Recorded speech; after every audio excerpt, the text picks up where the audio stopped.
Well, this is going to be a bit different. Hello, and welcome to Mini Adventures Mini. As I'm sure you can tell, today I'm trying out a new method of presenting these videos. I feel that showing my face and trying to have a conversation between me and my currently small but growing population of viewers can only be a good thing going forward. But that's enough of that, so let's go ahead and move on to what I'm planning on painting today.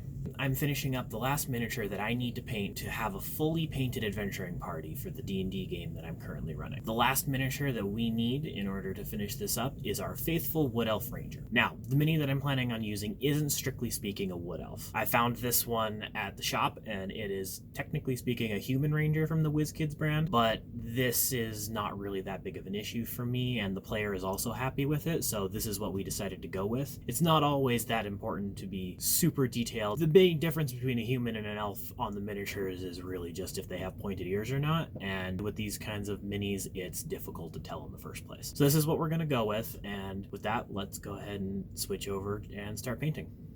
Alright, so here we've got the pre-images I've put up from before I did anything to this mini. This is a basic WizKids branded mini. It's simple in the sculpt, but it's got enough detail for what I'm going for, so I don't need anything too much bigger. Here I'm using my scenic glue to add to the base, get some decent sized rocks in there.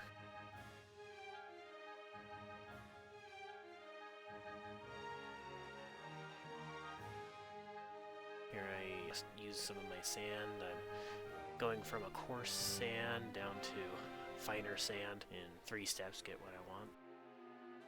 That there's my gray Vallejo airbrush primer.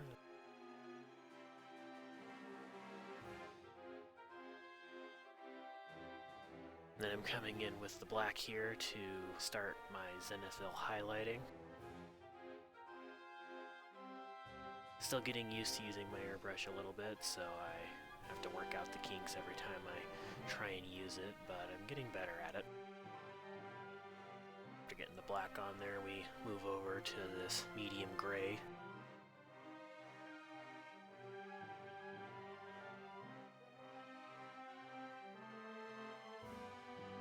Just apply that at a nice 45-degree angle to hit the higher angles. And then moving on to the matte white, just mixing that right into the previous gray to get a bit of a smoother transition. And then just hit from all the highest points, and it gives a nice, good gradient with good highlights. And I switch over here to this angel green color from the Army Painter line and put it in very, very thin, so I get more of a glazing effect, and just cover the entire mini on it, focusing on the areas that I definitely want to end up being green.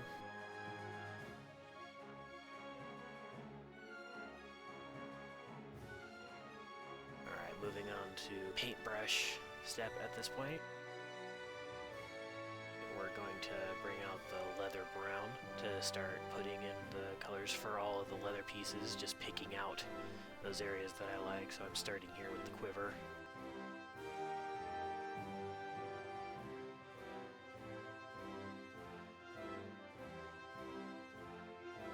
Moving on to the shin guards that this miniature has.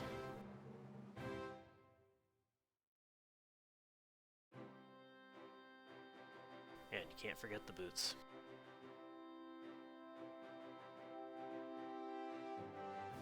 Also went with this on the belt, so just going across the entire miniature, picking out anything I think looks kind of like leather, or that it should be this leather color, and giving it a good base coat. Might be hard to see on this, but I'll often go over the same section several times to do a lot of thin coats of paint as much as I can, get some good coverage on there. Coming in here with the darker oak brown to get the bow. That's usually what I like to do with the wood colors, is it's a little bit darker than the leather colors, and it's also what I use as the base color for the hair.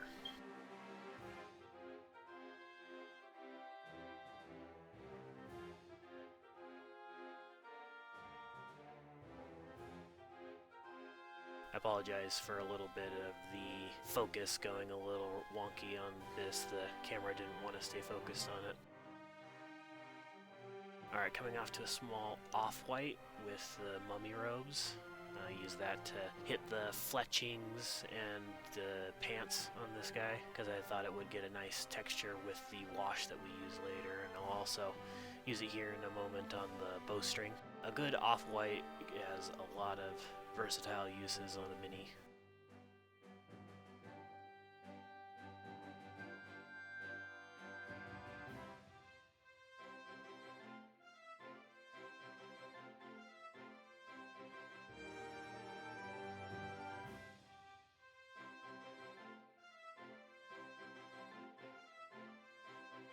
And here you can kind of see me jumping back and forth between a handful of different colors, just touching up areas that I saw previously needed a little bit of work. Coming in there with the tanned flesh, it's the darkest flesh tone I really have with these Army Painter paints, and so I'm using it as my base color for this wood elf, since I imagine they would have a little bit of a darker skin tone than other elves.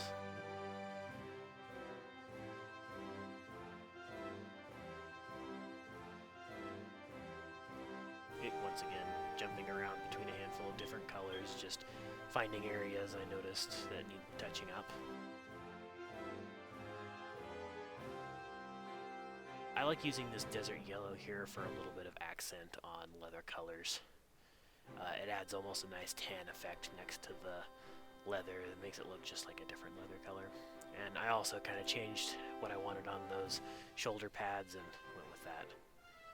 And afterwards I used this dark stone. It's kind of like a nice dark gray with a little bit of brown mixed in, and I like to use it as base coating for ground cover.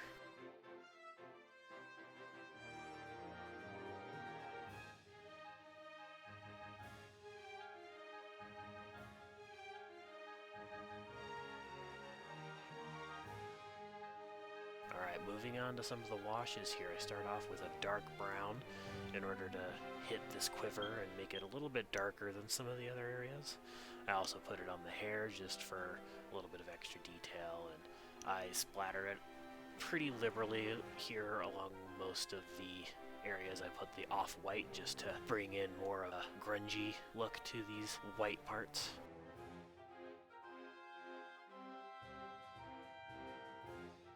Then coming in with the black.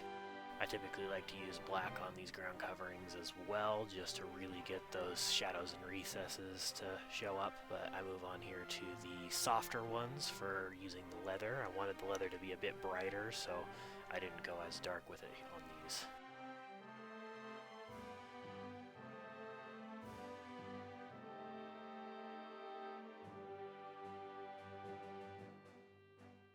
Here I attempted to use a little bit of dry brushing on the hair. Didn't come out quite as I would have liked, but it did kind of do the job.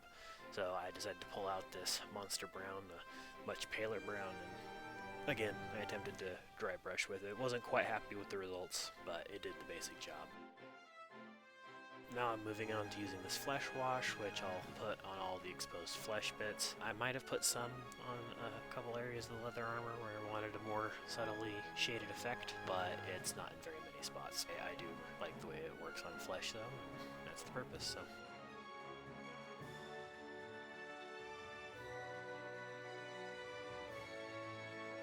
Going in with more of a diluted desert yellow there on the shoulder pads. Pull in this barbarian flesh to start doing some highlights on the skin tone. This really made the face and hands pop out, and I really liked the dimension it added to the character.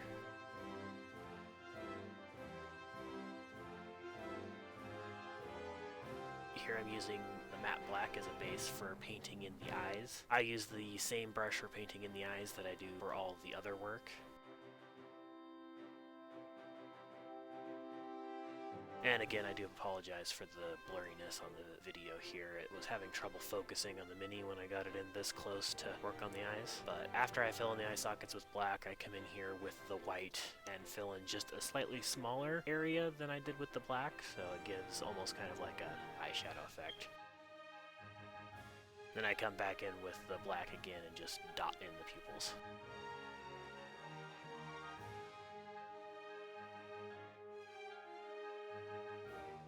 back to the gray. And here I was trying to dry brush and broke off one of my big rocks. I believe I either didn't get enough glue in there or it just hadn't quite dried enough, so I just kind of stick it back in place and get it fit about where it was before and just do my best to move on, being careful not to knock it off again, and I'll get that fixed up a little bit later.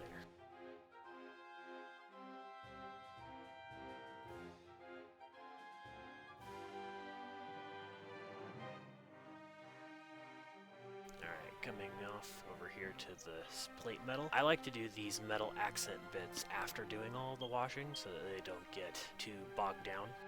And I've also gone back to my mummy robes color to go over some of the white areas I wanted touched up a little bit. And here I'm back with the scenic glue, getting that rock firmly attached and dotting around where I want my grass to be.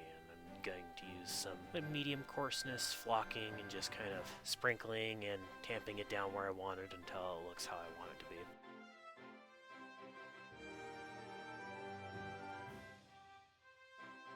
And just bringing in my Vallejo matte acrylic in order to do the last varnishing step. I like to do this on all my miniatures since I play with them on the table. It keeps them good and safe. So here's the final images. I was pretty happy with how this one came out. It's a little bit dark, but I think it works well for a Wood Elf Ranger.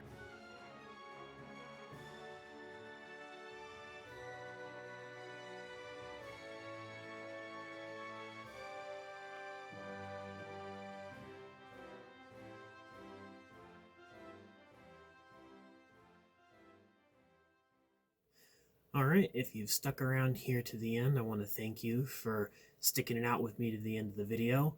I really enjoyed working on this new format, and I hope you enjoyed watching it.